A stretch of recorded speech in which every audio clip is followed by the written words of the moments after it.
Hi everyone, today we're going to look at a little bit about those voiceover settings in a bit more detail that they're available on the iPhone.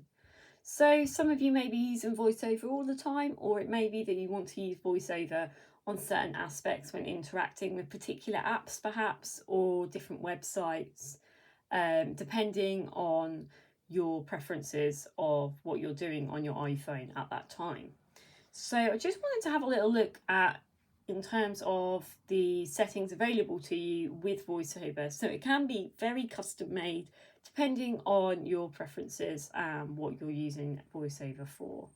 So the first thing I wanted to draw your attention to, and this may be something that you're very familiar with, and some of you may be accessing this to the rotor, and there's more about that on my other videos in more detail, but the first one is the speaking rate. Okay, so it's just to give you an idea that you can alter the speaking rate on your voiceover, and this is the option that is first available when you go into your settings within voiceover.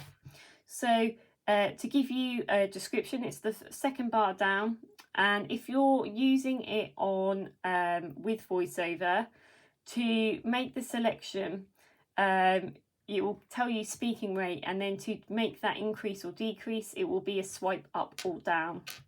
But if you're looking at it with low vision settings, or just looking at it generally with a family member, then it will be with a tortoise symbol on the far left, indicating that that is the lower end with a much more even pace, slower pace of speaking, all the way to the hair on the far right hand side, which is a super increased speaking rate. I tend to have mine a little bit slower, but some people, you'll tune into it and you'll get it faster in time. So the next one I wanted to look at is speech. Okay, so it's just to let you know, within the speech setting, you do have a choice. Currently mine's set as Jamie, and you can actually have lots of different English versions. So you can have everything from Daniel, eloquence, to female voices, as well as Siri and Stephanie. And also there are variations within the English language. So there's English Australia, English India, English Ireland, English Scotland UK, English South Africa, and English US. Okay, so there's lots of options depending on what you want. And it's really important to have a play around with that, because obviously the tone and certain pitches as well, it's definitely something worth to consider. So again, throughout that, underneath you have pronunciations, and that's where you can add and customize that a little bit further. Pitch again is at 50% automatically. You can play around with that, obviously, if you would like to change that depending on what you're finding you're most comfortable with hearing. And I've got it turned on at the moment. There's also a detect languages option, which is that VoiceOver will switch when obviously it's recognising that a text has been sent in a different language. And you can also add different languages to your rotor on the VoiceOver as well, right at the bottom. And that can be really useful if you're bilingual or potentially have family members. And you're going to be having that difference where perhaps sometimes you may want to reply or send or speak within a different language. So if we go back to our main option, there is a Braille setting. I'm not going to go into too much detail of that today, but it's just to make you aware of it. That's a whole different session on itself. And then we've got VoiceOver recognition. Okay, so this one's quite a good one to play with. So at the moment I've got one of the options that comes up is image descriptions. So basically your iPhone will speak descriptions of images and apps and on the web. I've got it turned off, but it can be a useful thing to have on, particularly if people haven't made their website accessible and they haven't put an actual picture description for a particular image. VoiceOver will try its best to obviously ascertain as to what maybe that image is, but just to give you forewarning that that may not be accurate entirely. There's also an option called screen recognition, and it's where the iPhone will automatically make apps more accessible by recognizing items on the screen. The one that I like as well is text recognition. It will speak descriptions of the text found in images. So that's where I was talking about if a website's particularly accessible, where it's got a tag such as person standing with a dog on a sunny day, that sort of thing. It will obviously tell you that. And then we've got here just the feedback style. So that's how it's going to let you know with the VoiceOver recognition. So verbosity, so this is just about, this is a good one to look at, particularly if you want your notifications spoken to you. Just a bit of forewarning though, in terms of privacy, thinking about things like that, you may not want your notifications spoken, because that's going to be everything from any app updates, any push notifications on social media, for example, but also your messages. So for example, WhatsApp, that will be announced obviously automatically, and there may be some things you just don't want obviously spoken. So we also got here some further more sort of options with regards to that. So to do with capital letters, deleting text, and it's all to do about kind of notifying you with an auditory cue with regards to that. Also, you've got here numbers, words. So this is to do with whether you want words or actual digits spoken. And then we've also got options to do with the table output and the rotor actions as well. So just going to go back again on that. So we've, sorry, we go back on that. So then we've got audio. So this is more to do with your sound and your haptics, okay? So you can have it so it can match the speech volume. So the volume rotor will change only the volume of VoiceOver speech as well. And then haptics is the vibration sound, and I've got that up full, which can be really useful for you to kind of feel the buzz of when you're moving through things. And then we've also got specific ones to do with, you can kind of make it your own to paste, depending on how you interact with it. So it's basically giving you the option of whether you would like a sound and a haptic or just one or the other.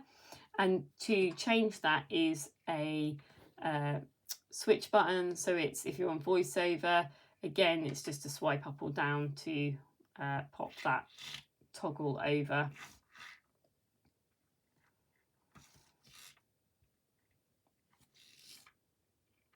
So the one I want to kind of skip down to is rotor. And the reason I want to skip down to this one is, I don't know, some people may not be aware, is that you can really customize your rotor as to what you want to appear. So when I talk about the rotor, this is when you have your VoiceOver on and you do a motion as if you have a dial on your screen. Please see my other videos for ideas and ways to do that. And it gives you the options of what you would like to automatically come up on that rotor. And you can have quite a few options on there. It's best to be concise and think about what you're wanting to do with when you're using the rotor. So for example, at the moment I have words, lines, text selection and speaking rate, as well as handwriting, containers, headings, links and form controls. So for me, I find that when I'm using rotor, I'm particularly wanting to look at things such as websites. So I'm wanting to quickly access the headings and the links in a particular article when I'm demonstrating this. But obviously for some people, you may want to include something, for example, such as volume. So you may want to increase the volume. But often, you know, you do have the side button for that, so it may not be something you want to add to your rotor. Again, think about perhaps if you are editing text particularly, you may want to look at more of the editing options, so where you can then refine it down further to characters, words or lines, and selecting text as well. Again, if you're using VoiceOver in conjunction with low vision settings, you can also have it so that you can quickly access Zoom via your rotor. But again, it's worth considering maybe not taking up your rotor with that, because there are shortcuts that you can do on the iPhone separately, such as a 3-finger double tap that will obviously then bring up your Zoom features. So there's loads of options there. I really would encourage you to kind of have a look at that in your own time, just to have a little feel of it, get an idea of what those options are available to have to really make your rotor custom to what you want. Sorry, I keep moving this here. Bear with me. So then we have the typing style as well. So you've got standard typing, touch typing, or direct touch typing. And these are really kind of things that perhaps are kind of already set up. But, you know, if there is a particular style that you like, or you're doing particular things, then obviously it's definitely worth looking at. So you've got your quick settings. I won't go into that today. And then navigate images, and you can actually have it so that you have it with descriptions, or it always navigates images, or it never does. And so if you're not bothered about images, you can actually change that, which sometimes, you know, it might be the case that you don't, and that's absolutely fine. It's about really customizing your VoiceOver for what you want. And you've got large cursor, and caption panel as well. And this is your double tap timeout. So the 2 taps that occur within a specified timeout will perform a double tap in VoiceOver. So this is where you can decrease it, but most people may want to increase that so that you can double tap when you have a little bit more time to do that. So I hope that's kind of useful. It really is just about making your VoiceOver work for you, and just to have a play with it. I mean, like I said, if you're a VoiceOver user and you're using it all the time, then you may already be aware of this. But perhaps if you're dipping in and out, or there's aspects of VoiceOver that you find annoying or frustrating, these may be options that can mean that you find VoiceOver a much more enjoyable experience of using. If you've enjoyed my video, please subscribe. I aim to add as many videos as possible, and I also really do take requests as well if there's anything particular you'd like me to look at. Thanks very much. Bye now.